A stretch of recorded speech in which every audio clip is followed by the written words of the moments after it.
इस कहानी के पहले भाग में आपने देखा कि कैसे रति की शादी एक ऐसे घर में हो जाती है जहां उसकी सास सौतेली होती है और वो पूरे घर वालों को अपने इशारों पर नचाती है। रति छत से सूखे कपड़े उतार कर ले जा रही थी कि तभी उसकी नजर लक्ष्मी पर पड़ती है, जो किसी तरह चोरी से सुनील की अलमारी खोलने की कोशिश कर रही होती है।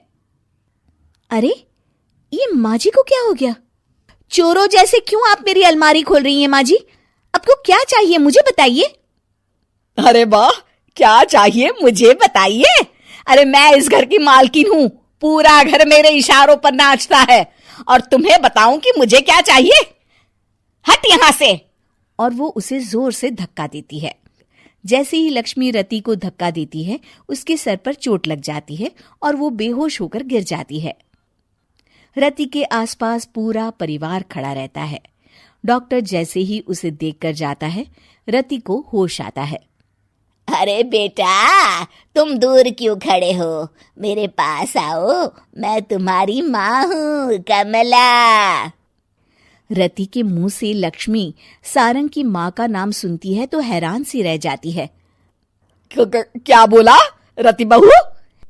चुप कर डायन, तूने मेरे पति और बेटे का हाल बेहाल कर दिया। अब तू मेरी बहू को भी गुलाम बनाना चाहती है? रुक, अभी मजा चखाती हूँ। ये कहकर जैसे उसे पकड़ने की कोशिश करती है, लक्ष्मी वहां से भाग जाती है। लक्ष्मी के जाने के बाद रति अपने ससुर और पति की तरफ देखकर मुस्कुरा देती है। दोनों समझ जाते हैं कि ये रति की चाल है।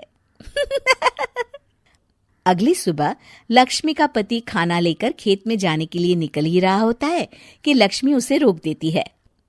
अरे कहाँ चल दिए खाना लेकर? आज घर का काम कौन करेगा? तभी पीछे से रति आ जाती है और जोर से चिल्लाती है।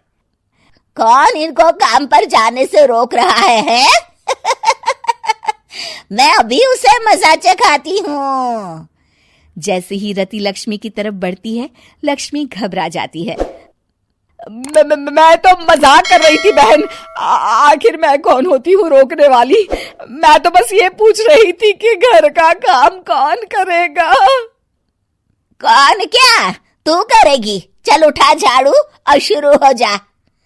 लक्ष्मी पूरे घर में झाड़ू पोछा लगा रही होती है कि अचानक सामने सारंग खड़ा हो जाता है। अच्छा माँ, मैं काम पर जा रहा हूँ। रति के मामा की फैक्ट्री है, मैं वहां आज से मैनेजर के तौर पर काम करूंगा। सैलरी भी अच्छी है। अरे सारंग, तुझे क्या जरूरत पड़ गई काम करने की? और बेटा, तू बाहर काम करेगा तो इस बड़े से घर को मैं कैसे संभालूंगी? अभी तो पूरा काम बाकी पड़ा है। तभी वहां रति आ जाती है। अरे बेटा सारंग, जा, नौकरी पे जा रहा है ना, जा। और हाँ, आते वक्त घर के लिए सब्जियां ले आना। ये लक्ष्मी बैठी बैठी मोटी हो रही है, जरा काम भी तो कर ले। सारंग के जाने के बाद, अच्छा लक्ष्मी, सुन जरा यहाँ। लक्ष्मी अपनी बहू रति को सारंग की पहली माँ जो मर गई है वो समझकर उसके पास जाती है। अरे बहन, ऐसा क्या हो गया जो तुम्हें वापस आना पड़ा? मैं तो बड़े ही प्यार से इस परिवार को चला रही थी। प्यार से तो मैं बहुत साल से तुझे मजा चखाना चाहती थी, लेकिन किसी औरत का शरीर मुझे नहीं मिल रहा था प्रवेश करने के लिए। अब से ना मैं बहू के शरीर में रहूंगी। और हाँ, तूने कोई भी चालाकी दिखाई या मेरे घर के लोगों को परेशान करने की कोशिश की तो तेरा गला दबा दूंगी। लक्ष्मी रति के मुंह से ये सुनकर डर जाती है और शाम को अपने बेटे और पति के सामने जाकर कहती है, तुम दोनों मुझे माफ कर दो। मैं अब तुम दोनों को कभी परेशान नहीं करूंगी। और बहू, तुम मेरी बेटी की तरह हो, बस अब बेटी की तरह ही बनकर रहना। लक्ष्मी उन लोगों को इतना कहकर वहां से चली जाती है और उसके जाने के बाद तीनों एक दूसरे की तरफ देखकर हंस देते हैं।